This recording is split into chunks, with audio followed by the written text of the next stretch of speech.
Life has been full of tough times with a few lucky moments. Losing my parents when I was young hurt a lot, like a pain that never goes away.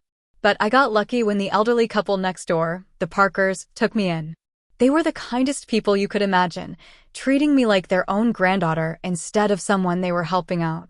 We didn't have much money, but we had a lot of love, and that's what mattered. When I turned 18 and was thinking about college, the Parkers died in a car accident suddenly. I was alone again. They left me some money for school and their old house in the suburbs.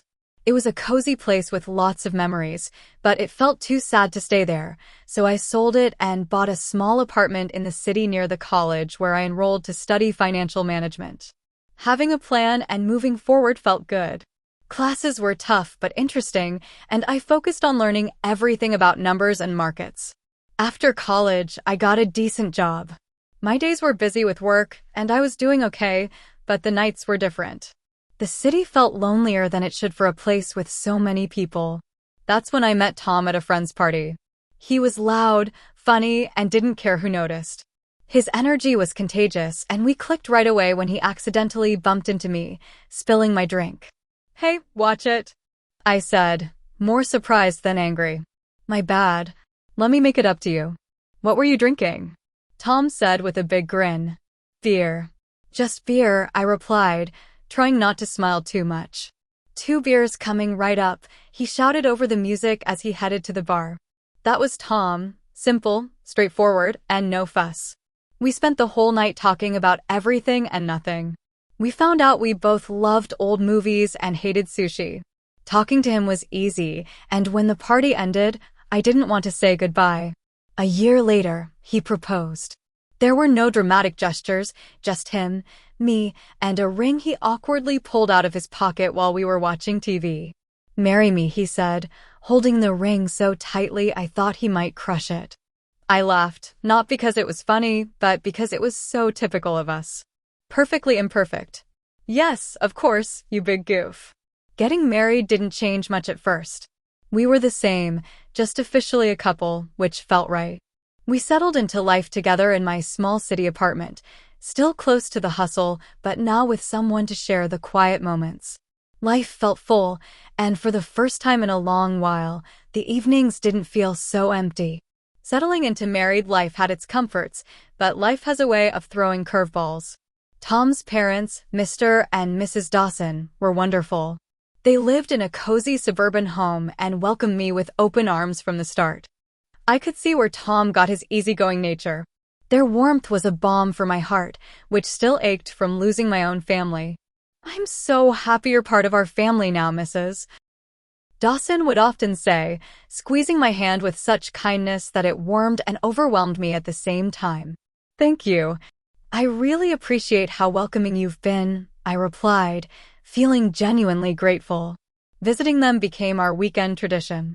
Those days were filled with backyard barbecues and long conversations over cups of hot coffee. Life felt good, simple, and sincere. But then things changed. Tom was called away on a long business trip, a whole year out of state.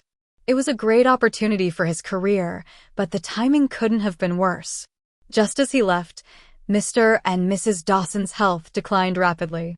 It happened so quickly that Mrs. Dawson, bless her heart, sounded frantic with worry when she called. "Grace, I hate to ask, but I really need your help here. Mr. Dawson is not doing well," her voice thick with tears she was trying to hold back. Without a moment's hesitation, I packed a bag and went to the suburbs. Seeing Mr. and Mrs. Dawson so frail shook me deeply. He had always been a pillar of strength and now looked fragile, connected to life through a tangle of medical equipment. I seamlessly settled into their routine, taking care of cooking and cleaning while Mrs. Dawson focused on Mr. Dawson's care. In the evenings, I sat by their side, reading aloud his favorite books, often finding him asleep before I finished a chapter. "Thank you, Grace," he'd whisper on the good days, his voice a mere whisper of its former strength. "It's my pleasure, really," I'd reply, squeezing his hand gently, hoping to offer comfort through my touch. One quiet afternoon, as I was chopping vegetables for dinner, Mrs. Dawson sat down at the kitchen table, looking older than her years. Grace, I don't know how to say this, but we're in a bit of a bind, she began, nervously twisting her hands together. Mr. Dawson was the main earner, you know, and with him like this. I set down the knife, giving her my full attention. We're in a tight spot, honey. I hate to ask, but could you consider renting out your apartment? It might help us get through this rough patch, Mrs. Dawson said, looking down with clear embarrassment. I didn't hesitate for a moment. Of course, Mrs. Dawson. I'll take care of it right away, I said firmly, wanting to ease her worries. The apartment rented out quickly, and every month, I faithfully sent the rental income to Mrs. Dawson, along with money for groceries and bills. It wasn't easy. The commute to my city job became a daily struggle, but family sticks together, right? That's what I kept reminding myself, even on the toughest days. You're a lifesaver, Grace, Mrs. Dawson would often say, her relief palpable each time I handed over the money.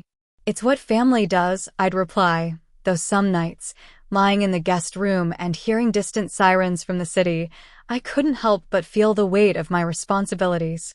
Tom's calls were my only relief, his voice a connection to another world. How are things going, Grace?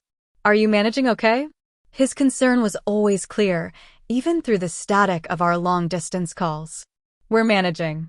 Don't worry about us, I would say, forcing cheerfulness into my voice to ease his concerns. Life at the Dawsons took a sharp turn when Emily, Mrs. Dawson's daughter from her first marriage, unexpectedly showed up. The atmosphere changed instantly. She had a presence that felt like a cold draft sneaking under the door.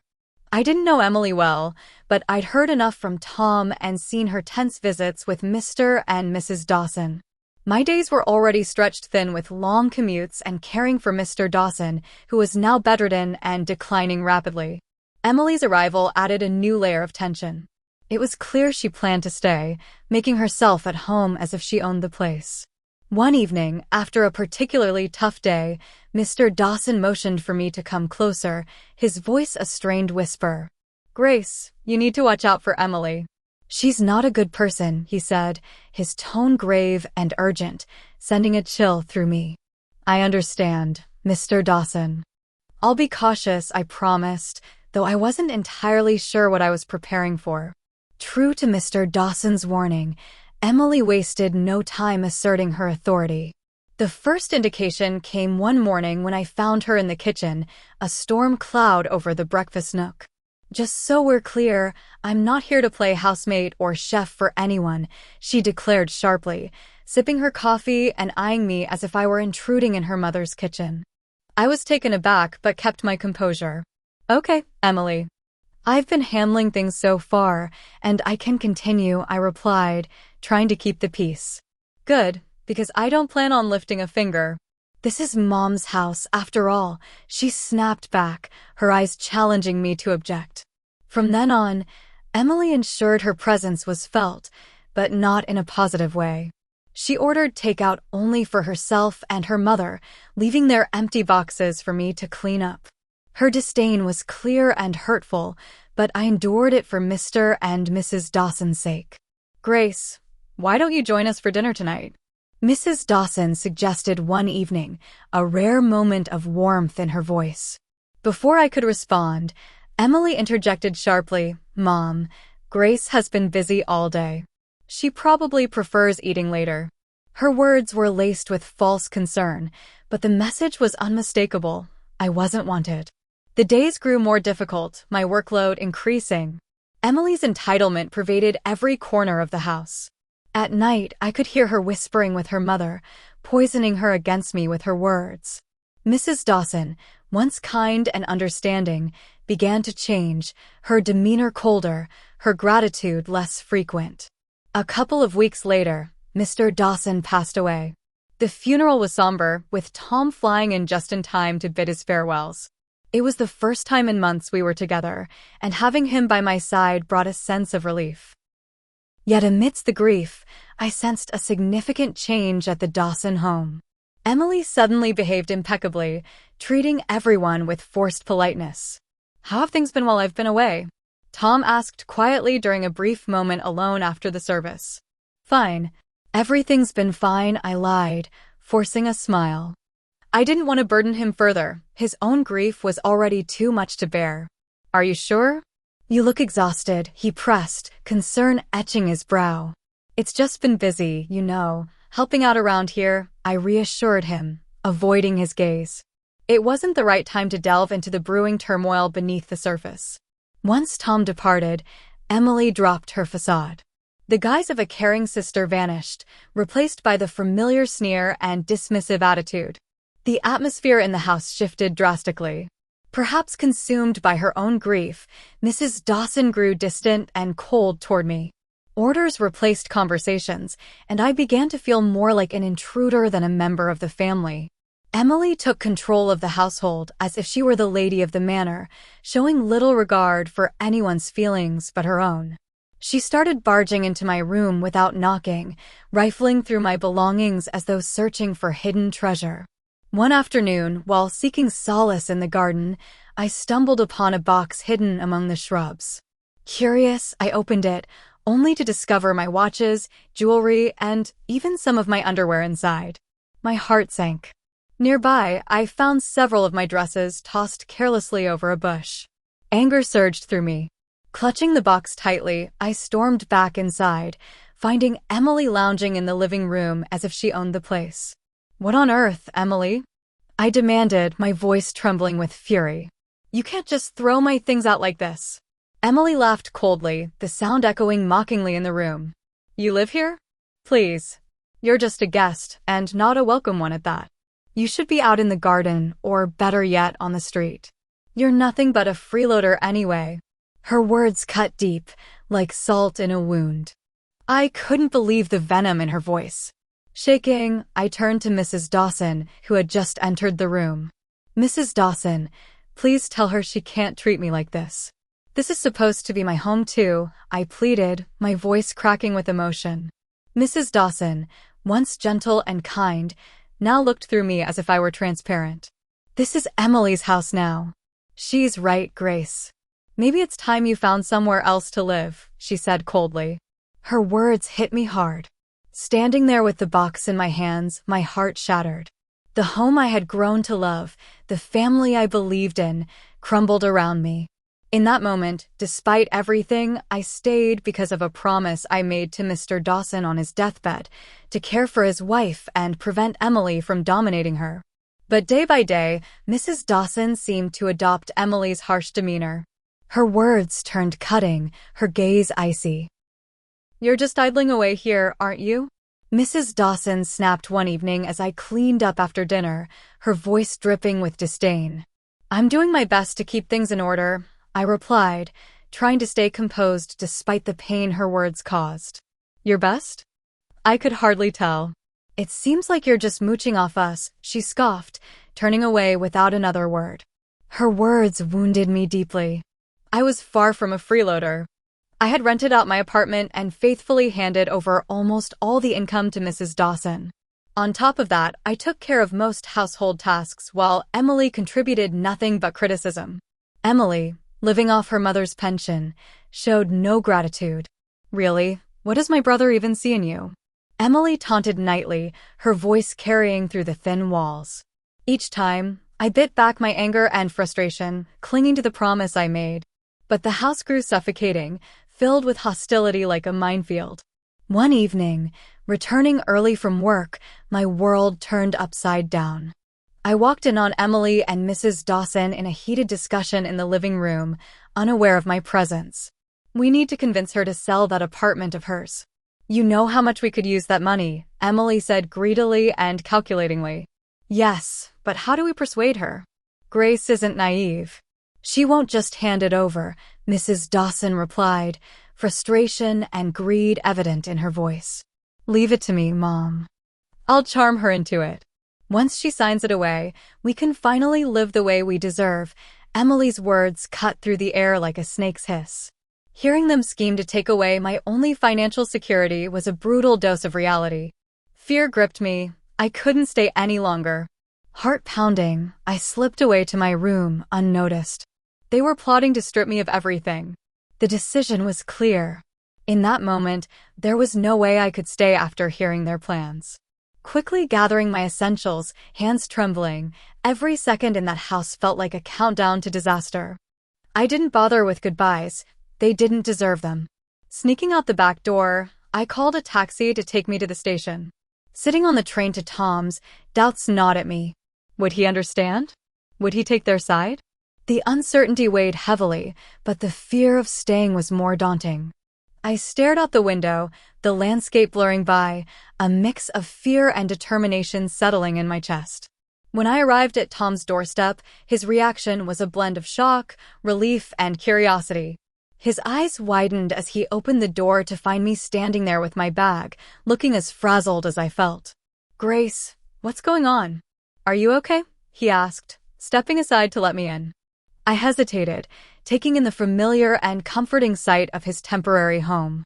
"No, Tom. Everything's not okay." "Not at all," I replied, my voice catching. He guided me to the couch, concern etched on his face. "Tell me what happened, babe." "I'm here for you," he urged gently. I poured out everything to Tom, starting from Emily's return and the deteriorating situation at home, to the financial pressures and the final betrayal, their scheme to make me sell my apartment. I hadn't wanted to burden him while he was away working. As I spoke, Tom's expression darkened with each detail. By the time I finished, his fists were clenched, his jaw tight with anger. "Why didn't you tell me about any of this sooner?" he asked, his voice a mix of fury and concern. "I didn't want to cause you more stress. I thought I could handle it," I confessed, feeling foolish now. "Grace, damn it, you shouldn't have had to handle any of this alone," he exploded, rising to pace the room. "I can't believe my mom and Emily would treat you like this." He stopped abruptly and faced me, his eyes blazing with determination. "I won't let anyone treat my wife that way." "No way," he declared firmly, pulling out his phone. I watched, heart pounding, as Tom dialed his mother. The phone barely rang twice before she answered. I couldn't hear her side of the conversation, but the tension in Tom's posture spoke volumes. "Mom, this has to stop. I know everything now, and I won't stand for it. If Emily doesn't leave, and if you don't start treating Grace with respect, we won't be able to support you anymore. No more financial help, nothing." Tom's voice was firm, leaving no room for negotiation. There was a tense exchange, followed by silence. Tom's grip tightened around the phone. "Fine. If that's your decision, then you've made mine," he said finally, hanging up. He turned to me, his expression softening. "Looks like it's just us now, babe." "That's all we need," he said, coming over to embrace me. I leaned into him, finding solace in his arms amid the storm of emotions. "Just us," I whispered, feeling the truth of his words. Now on our own, it felt right. Tom and I stayed up late into the night, planning our future without the burden of supporting his mother and Emily. We discussed practical matters like my remote work and our financial strategies, laying the groundwork for a new chapter together, just the two of us. "Whatever happens, we're in this together. You and me against the world, right?" Tom said with a determined smile. "Absolutely," I replied, feeling reassured with him beside me against the world. The next few days were incredibly busy. I arranged to work from home with my job, which they agreed to. Tom helped me move my things out of storage and set up the home office in his living room corner. It wasn't perfect, but it was ours, and it felt peaceful. A week passed, and just when things seemed calm, I received a startling call that felt like a blast from the past. It was Mrs. Dawson, her voice now a mix of desperation and boldness. "Grace, why haven't I received the money for this month?" "You know we really need it," she demanded straight away. I was speechless for a moment, shocked by her audacity after everything. "You still expect me to keep supporting you?" I asked, more amazed than angry.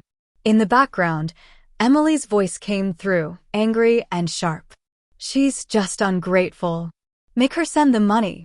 Taking a deep breath to calm myself, I remembered their hurtful words, words that had cut deep. "Mrs. Dawson, Emily called me a heartless beggar. I can't send money to people who treat me so badly. I'm done." There was silence on the other end, and I imagined Mrs. Dawson's stunned expression. But we're family, she finally said, her voice a mix of anger and pleading. No, family doesn't treat each other like this. Goodbye, Mrs. Dawson, I said firmly, hanging up before she could reply. The call shook me, but Tom was there, supportive as ever. You did the right thing, Grace. It's time they learn to stand on their own, he said, putting his arm around me for comfort. Not long after we settled back into our hometown, another surprise came our way. I found out I was pregnant. It was unexpected, but brought us immense joy, and suddenly the future looked bright with possibilities. We decided it was time to sell my apartment and buy a small house in the suburbs, close to a good school for our child. As we planned our move, another call came from Mrs. Dawson. This time her tone was different, desperate and almost pitiful. Grace, I've made a mistake. Emily made me sell the house, took the money, and left me with nothing. Could I come and live with you and Tom? Her voice trembled with pleas. Her request stunned me. After everything that had happened, this was a test of my determination. Mrs. Dawson, you chose this path when you sided with Emily against us. There were other choices you could have made, I replied firmly, though my emotions were in turmoil. I know. I've made mistakes. I sighed deeply, feeling a twinge of sympathy, but also holding firm to the consequences of her choices. I forgave you long ago, but that doesn't mean I can welcome you back into my life. You need to face the outcomes of your actions, just as I have, I said before ending the call and blocking her number. With determination, we moved ahead with our plans, buying a charming house with a small garden where our child could grow and play. On a lazy Sunday morning, as I leisurely flipped through the newspaper over coffee, a headline caught my attention: local woman arrested for massive fraud scheme. There in the picture was Emily, in handcuffs and looking defeated. I couldn't help but feel a mix of shock and perhaps a small sense of vindication. Tom, look at this, I called out, holding up the newspaper for him to see. It's Emily. She's been arrested for fraud. Tom took the newspaper, his expression serious as he scanned the article. Wow! Can't say I'm surprised, but it's a lot to process. Yeah, it is. But she made her decisions, and now she's dealing with the consequences, I replied, feeling a sense of closure I hadn't realized I needed. Over time, we heard through friends that Mrs. Dawson was living in a small apartment, working 2 jobs to make ends meet. Her pension was enough to cover her living expenses and repay the debt Emily had left behind. Have you heard about your mom? Tom's friend Matt brought it up one evening during a backyard barbecue. Yeah, I heard, Tom replied, tending to burgers on the grill. His voice held a hint of sadness, but also determination. She chose her path, Matt. It's tough, but that's how it goes. Matt nodded, understanding the unspoken boundaries. You're right, man. Just wanted you to know. After that, the conversation lightened, with talk turning to sports and work as the evening progressed. Life moved forward, and so did we. The joy of our new life became even clearer when Mia arrived. Becoming parents changed everything. It shifted our priorities, our dreams, and even started to heal some old wounds by filling them with new love. Can you believe she's ours? I whispered to Tom one night as we watched Mia sleeping peacefully in her crib. She's perfect, Grace. Absolutely perfect, Tom whispered back, his voice filled with emotion. We cherished each day, celebrating every little milestone Mia reached, each smile, each giggle. She was our little miracle, and with her, the difficulties of the past seemed to fade away, making space for new and better memories. Each day was simple, yet filled with small moments of joy that created a beautiful tapestry of family life.